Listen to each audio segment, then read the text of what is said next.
Buenas tardes, vamos a continuar con el curso. Recordamos que la clase pasada vimos nosotros lo que eran las tres leyes de Newton. Entonces pudimos concluir que existen tres leyes de Newton de manera muy sencilla, ¿no? Entonces estaba la ley de la inercia, que es la ley de la inercia. Dos, la segunda ley es justamente la relación fuerzas igual a masa por aceleración. Y la tercera ley es justamente acción y reacción, ¿no? Usualmente te pueden preguntar algo teórico sobre estas tres leyes, ¿no? O sea, ya experimentaste, por ejemplo, las dos cosas teóricas que te pueden preguntar de la primera ley es qué es la masa y qué es la inercia, ¿no? La inercia es justamente la, ¿cómo puedo? La inercia es justamente la dificultad del cambio del estado de movimiento de un cuerpo, ¿no? Acuérdate que los cuerpos son rejegos a cambiar su estado de movimiento. Si se están moviendo o si se están moviendo o están quietos, van a seguir así hasta que hasta que una fuerza externa interactúe con ellos. Ahora, vamos a prestarle atención a lo siguiente, ¿no? ¿Qué es la segunda ley? Bueno, en la segunda ley te lo van a poner bien fácil, ¿no? Te van a decir, ay, hay un cuerpo que tiene una masa de 70 kilos. Si se le pega con una fuerza de 800 newtons, porque las unidades de la fuerza son los newtons. Entonces, la fuerza se mide en newtons. Entonces, ¿cuál es la aceleración? Ah, pues despejas, ¿no? Es nada más un formulario bien rápido, ¿no? Este, Acuérdate del FMA, ¿no? No sé si te gusta el anime, pero Full Metal Alchemist, ¿no? Esta es la segunda ley de Newton, ¿no? Y la tercera, pues acción-reacción. ¿Qué vamos a ver el día de hoy? Vamos a ver el concepto de peso. Vamos a ver primero la gravitación.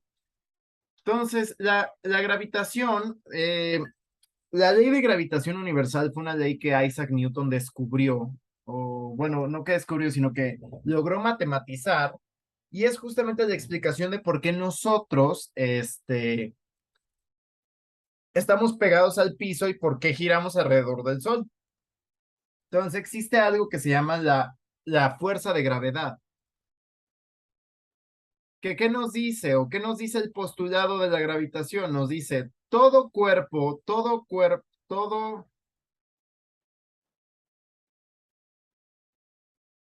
vamos a poner así, cualesquiera dos cuerpos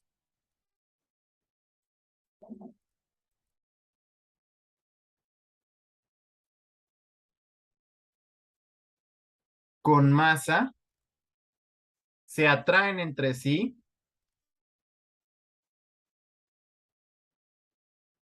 con una fuerza dada por la fuerza gravitacional, va a ser igual a Gm1 m2 entre r cuadrada, donde m1 es la masa del primer cuerpo, m2 la masa del segundo, r cuadrada es la distancia entre los cuerpos, es decir, aquí te tienes tu cuerpo de masa m1, aquí tienes tu cuerpo con masa m2, y justamente se van a traer estos con esta es la distancia entre estos dos, es el radio, entonces entre ellos se van a traer con la fuerza gravitacional. Entonces, esta G vale 6,67 por 10 a la menos 11 Newton metro cuadrado sobre kilogramo cuadrado. Entonces, se le llama constante de gravitación.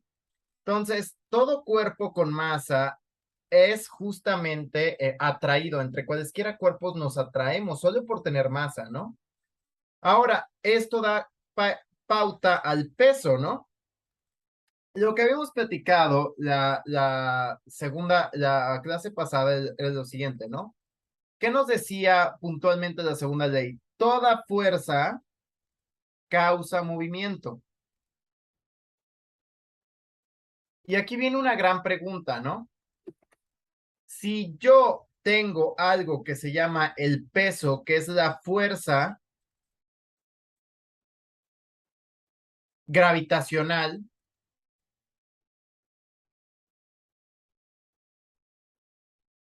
entre un cuerpo y la Tierra,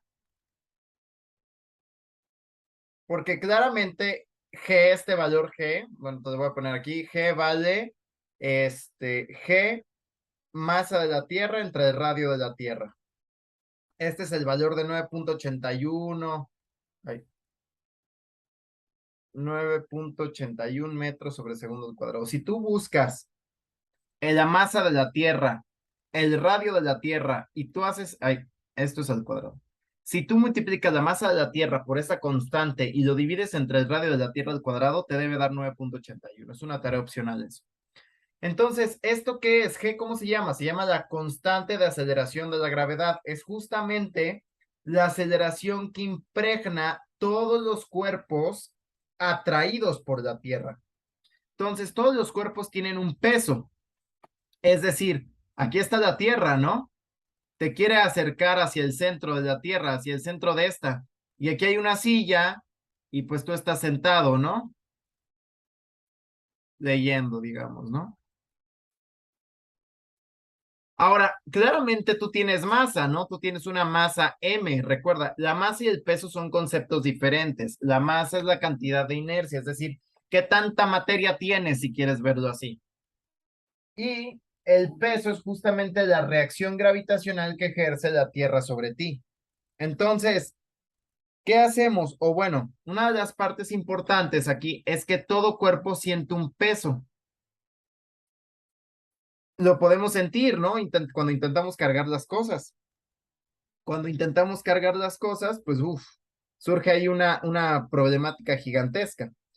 Entonces, bueno, ¿qué vamos a hacer? Si todo cuerpo está sufriendo una fuerza, no, te lo voy a poner aquí. Si todo cuerpo sufre la fuerza ejercida por su peso,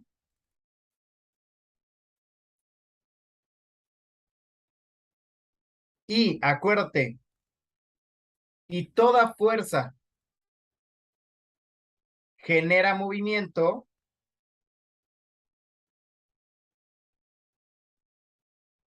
¿cómo existe el reposo? Es decir, me imagino que tú estás viendo tu clase sentado en una silla, ¿no? Entonces, si tú sabes que tú tienes una fuerza que se ejerce por la atracción gravitacional, entonces, y tú estás impregnado, tú tienes una fuerza solamente por tener masa, ¿no? Y está justamente esta fuerza gravitacional ejerciéndote en ti. Entonces, ¿cómo explicas si toda fuerza genera movimiento? ¿Cómo explicas que puedes estar sentado y no te estás yendo hacia el centro de la Tierra? Es una excelente pregunta, ¿no? ¿Cómo nosotros podemos explicar que podemos estar sentados y no somos atraídos hacia el centro de la Tierra? La respuesta está en el concepto de fuerza normal, la cual viene dada por la tercera ley de Newton. Entonces, vamos a analizar ahora con más detalle el concepto de tú y una silla. Ok, imagínate que tú tienes una barra, ¿no? Una barra y está en el piso. Tiene un peso W. ¿Hacia dónde apunta el peso? Hacia abajo, ¿no? Siempre el peso apunta hacia el centro de la Tierra. Entonces, la barra está ejerciendo una fuerza sobre el piso. ¿Estás de acuerdo? Entonces, ¿qué nos dice la tercera ley de Newton? Que nos decía, si tú ya ese enunciado nos decía acción-reacción, para toda fuerza ejercida sobre un cuerpo va a existir otra fuerza de signo contrario y va a existir otra fuerza de signo contrario y de igual magnitud que se le va a llamar fuerza normal. Es decir, a toda superficie que se le aplique una fuerza, esta responde mediante la tercera ley de Newton, como responde de manera que impregna otra fuerza, ahora una fuerza sobre el cuerpo original. El cuerpo original le aplica una fuerza a la superficie, digamos al piso, la pared, lo que quieras, y esta por tercera ley de Newton responde con otra fuerza en sentido contrario, pero de la misma, magnitud. ¿Esto a qué viene o por qué existe esta fuerza? Bueno, esto existe por procesos intermoleculares. ¿Cómo que procesos intermoleculares, André? Así es. Las moléculas no les gusta estar cerca de ellas, ¿no? Las moléculas solamente tienen una distancia apropiada para que pues se lleven bien. En dado caso de que estés más cerca o estén más cerca las moléculas entre sí, estas empiezan a repeler. Es decir, se empiezan a escupir unas a otras, como más adelante vamos a ver, en la parte del electromagnetismo. Entonces, ¿qué pasa aquí? Bueno, esta parte es muy importante. ¿Por qué? Porque si nosotros nos damos cuenta, gracias, nosotros podemos estar en el piso y no nos hundimos debido a que justamente el piso ejerce una fuerza sobre nosotros de manera que nos mantiene, o sea, cancela la fuerza generada por nuestro peso y nos mantiene aquí, ¿no? Entonces es algo bastante importante reconocer esto. ¿Por qué tenemos que estudiar esto? Bueno, el meollo de esta clase, lo más importante es justamente estudiar el concepto de fuerza normal. Vamos a estudiarlo. Vamos a ver el concepto de fuerza normal. Digo, de diagrama de cuerpo libre, ¿no? De diagrama de cuerpo libre. El diagrama de cuerpo libre es justamente la representación en un plano cartesiano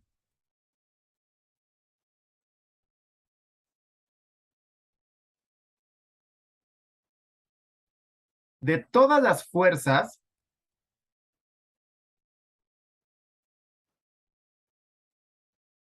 involucradas en un cuerpo. Entonces, vamos a ver lo siguiente. Digamos, por ejemplo, volvemos al ejemplo de la barra y voy a poner el piso azul, ¿no? Acá esto es un piso pitú. Ponemos la barra. Tú sabes que la barra tiene un peso y entonces la barra pues ejerce su peso y el piso, pues sabemos que ejerce una fuerza normal sobre la barra, ¿no? ¿Cómo representaríamos esto? Bueno, hacemos nosotros dos ejes, justamente como un plano cartesiano, como en la geometría analítica. Ponemos aquí nuestro X, nuestro y entonces decidimos a qué cuerpo representar, digamos, la caja, ¿no? Entonces, ¿cuáles son las fuerzas que se involucran en la caja? El peso y la normal, si te das cuenta. Entonces, en la caja, pues la caja está actuando con un peso hacia acá, digamos, un peso, digamos, planteamos este plano cartesiano en el centro. Bueno, voy a ponerlo de otro color. Para acá está el peso de la caja. Y para acá arriba, le voy a poner en amarillo fosforiloco, está la fuerza normal. Este es el diagrama de cuerpo libre de este sistema para la caja, que para el piso sería pues, algo muy similar, ¿no? En dado caso, el piso, pues nada más se le aplica la fuerza y él aplica la normal, ¿no? Pero en sí, pues para esta caja, este sería su diagrama de cuerpo libre. Podemos ver, por ejemplo, imagínate una pirámide de Chichén Itzá, ¿no? Y luego el piso, ¿no? Entonces, esta tiene un peso 1, esta tiene un peso 2, esta tiene un peso 3. Entonces, ¿cómo representamos justamente el diagrama de cuerpo libre, es decir, las fuerzas involucradas que están en esta situación? Bueno, lo que vamos a hacer nosotros va a ser justamente en X y en Y. Ay, este es X. No había bien marihuano yo. En X y Y, pues vamos a representar qué cuerpo quieres. A ver, vamos a hacerlo para el cuerpo 1, ¿no? Este es el cuerpo 1, esta es la caja 2, cuerpo, caja, cuerpo 3, ¿no? Entonces, vamos a verlo, ¿no? Para el cuerpo 1, ¿qué pasa? ¿quién es el involucrado? Bueno, sabemos que este le va a impregnar un peso 1, ¿estás de acuerdo? Y esta caja, como este peso le está imprimiendo una fuerza, sabemos que por tercera ley de Newton le va a pasar una normal 1, ¿estás de acuerdo? Entonces, para la caja 1, tenemos que nada más sería un sistema caja 1, normal 1, ¿estás de acuerdo? ¿Qué pasa para el cuerpo, por ejemplo, el cuerpo 2?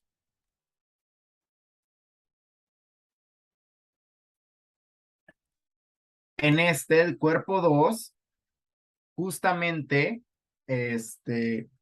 para el cuerpo 2, nota tú que está para el cuerpo 2 aplicando su peso 2, pero también se le está aplicando el peso 1 y el peso 3, como está encima del peso 3, la caja 3 o el cuerpo 3 le está aplicando una normal 2, una normal 2. Entonces, para acá abajo tenemos tanto, voy a poner el peso 1 como el peso 2, son dos vectores que viven en el peso 2. Y para arriba, en verde, vamos a tener a la normal 2. Este sería el diagrama de cuerpo libre para el cuerpo 2, C2. Es decir, hay dos fuerzas que se le están aplicando, su peso, porque la Tierra lo está trayendo, y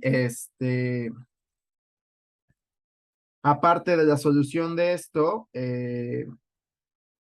bueno, está la normal, ¿no? Entonces hay que tener, te dejo de tarea hacerlo para el cuerpo 3. Entonces, bueno, vamos a ver algo que se llama el plano inclinado. Entonces es algo importante porque venía en tu, justamente, examen, ¿no? En tu examen muestra. El plano inclinado es justamente algo que estudió Galileo Galilei. Lo voy a dibujar de manera bonita. Tú tienes lo siguiente, ¿no?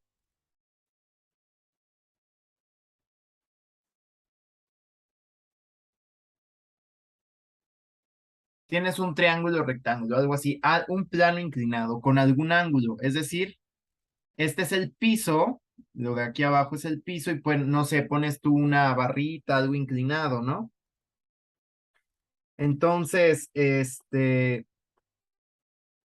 viene aquí una parte importante. ¿Qué pasa si tú dejas caer o dejas aquí un cuerpo? Oh, pones aquí un cuerpo, una cajita, en este plano inclinado. Pues claramente sabemos que se va a empezar a caer, ¿estás de acuerdo? Se va a empezar a deslizar, pero ¿por qué? ¿Cómo sería para este cuerpo, para esta caja, justamente el diagrama de cuerpo libre? Primero que nada, hay que ver cómo reacciona en este cuerpo, cuáles son las fuerzas involucradas. Para tú poder dibujar un diagrama de cuerpo libre, siempre tienes que pensar cuáles son las fuerzas que están involucradas en este sistema, ¿no? Entonces, número uno, vamos a estudiar lo siguiente. Vamos a hacer la siguiente pregunta. ¿Para dónde apunta el peso de la caja? ¿El peso de la caja apunta para acá o el peso de la caja apunta para acá?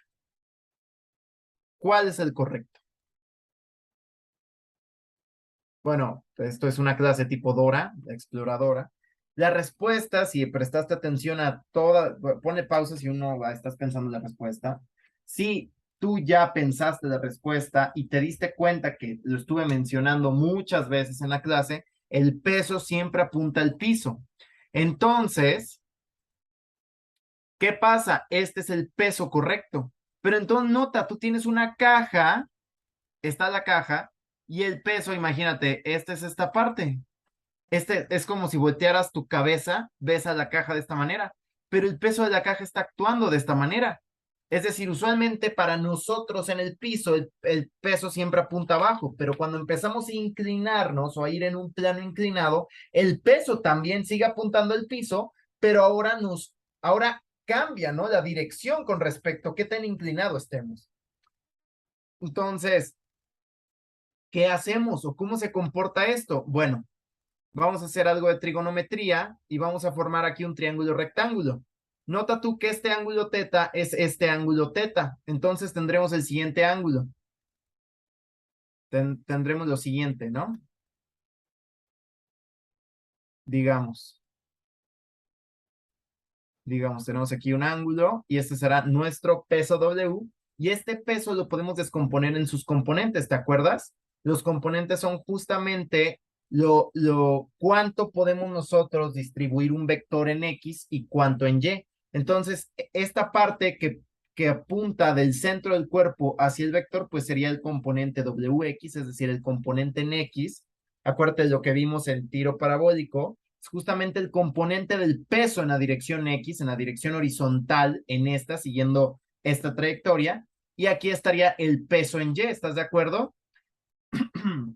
Este es un triángulo rectángulo, entonces, ¿quién sería WX? WX sería W por el seno de teta. ¿Quién sería WY? WY sería W por el coseno de teta. Nota tú que esto es diferente a cuando nosotros trabajamos con el plano, con el tiro parabólico, con un vector en un ángulo, porque aquí justamente teníamos lo siguiente, este ángulo.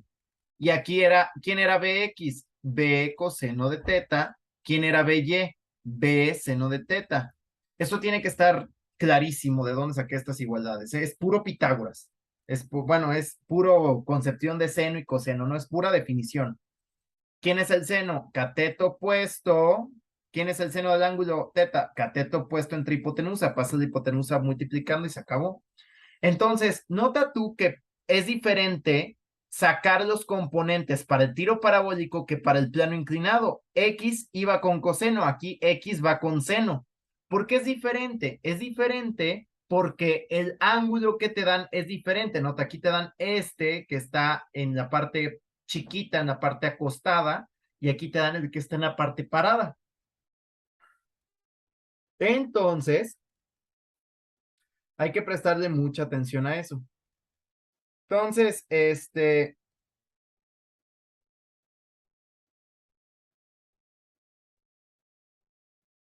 vamos a hacer aquí? Bueno, ya que entendemos cómo funciona el plano inclinado, vamos a ver, ok, entonces voy a borrar,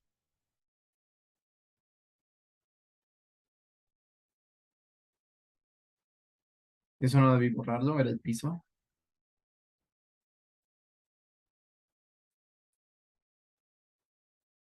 Entonces vimos que hay un componente en Y, llamarlo WY, y ya sabemos cómo calcularlo, y un W en X, ¿no?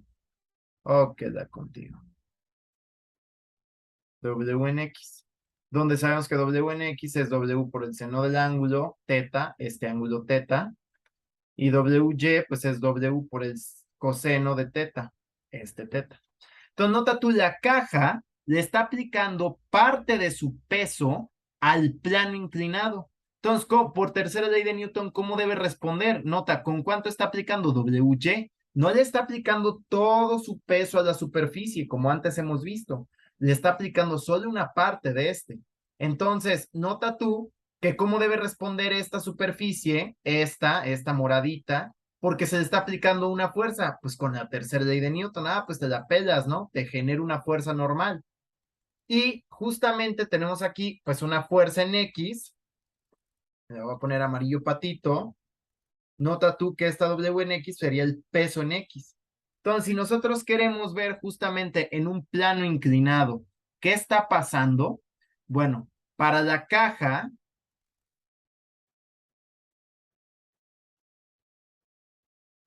tenemos el peso en Y,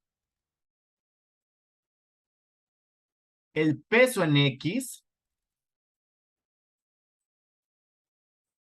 Lo cafecito lo voy a poner aquí a la izquierda y vamos a ponerle en rosita la normal. Y justamente este es WY, el cafecito es WY. Nota tú que donde apuntan los componentes, apunta el peso. Este sería nuestro vector W. Este es nuestro W, nota, este sería el vector W, estamos en este punto, ¿no? Para abajo va WY, para arriba iría la normal, para la derecha WX e inclinado iría W. Este es el diagrama de cuerpo libre de un plano inclinado. En dado caso de que, por ejemplo, hubiera fricción, la fricción siempre se opone a la dirección de movimiento. Entonces, si se mueve en esta dirección, hacia acá, ¿hacia dónde debe ir la fricción? Si siempre se opone a la dirección de movimiento. Si se mueve para acá, pues se tiene que oponer e ir para acá, ¿estás de acuerdo? Entonces, en dado caso de que hay fricción, la fuerza de fricción iría apuntando hacia acá. Entonces, justamente estos son los diagramas de cuerpo libre. Es muy importante, ¿no? Por ejemplo, esto nos va a llevar a ver lo que son las condiciones de equilibrio. Por ejemplo, puedes tú imaginarte el techo y, por ejemplo, unas cuerdas colgando y al final un peso, ¿no? Entonces, aquí podríamos preguntarnos, el diagrama de cuerpo libre, como vemos y hemos estudiado esta clase, depende del cuerpo al cual se le está aplicando. Entonces, nota tú que esta parte del techo, por ejemplo, le podríamos hacer aquí un diagrama de cuerpo libre, o por ejemplo aquí, por ejemplo en ese punto, en este vamos a poner el punto 2, podemos hacer un diagrama de cuerpo libre y vemos que tiene un vector acá, que es la cuerda que lo jala, que se llama la tensión 2, tensión 1. ¿Qué es la tensión? No le voy a anotar, la tensión es la fuerza que genera una cuerda por ser estirada. Es decir, las cuerdas, como son elásticas, jalan, generan una inercia a ser estiradas y una parte importante de este, pues es justamente la tensión generada. Entonces, en este punto P2, nota, habría aquí una tensión 1 que lo jala para arriba, una tensión 2 que lo jala para arriba y para abajo iría, por ejemplo, esta tensión 3, ¿no? Que lo jala un peso, una tensión 3. Entonces, este sería el diagrama del cuerpo libre del punto P2. ¿Sí lo ves? Entonces, de tarea, te dejo que tú saques el diagrama de cuerpo libre o elijas la opción del diagrama de cuerpo libre de justamente aquello de tu examen protocolo, ¿no? Entonces, justamente esto de los diagramas de cuerpo libre, pues es bastante de digerir, ¿no? No es como una panacea, pero ¿cómo tú puedes solucionar algo inmediatamente? Pregúntate, ¿cuáles son las fuerzas involucradas? No, pues tiene masa, pues el peso, ¿no? Automáticamente. Por ejemplo, estas cuerdas, pues no tienen masa, teóricamente, ¿no? Entonces, pues nada más sufren tensión. Entonces, puede ser, por ejemplo, si tiene un cuerpo masa, pues tiene peso, ¿no? Entonces, el peso siempre se aplica sobre el mismo. Eso es lo que te cuesta cuando te paras de la cama. Una vez que ya tú tienes el peso, sabes que el peso se vio involucrado, entonces, ¿qué haces tú? Ya del peso, pues tú te pasas tú a una parte importante que es, ya que identificas las fuerzas involucradas, todas, pues ahora sí nada más lo pones en un diagrama y se acabó. Entonces, bueno, te dejo eso de tarea y bueno, sería todo por hoy. Que tengas un excelente día, cambio y fuera.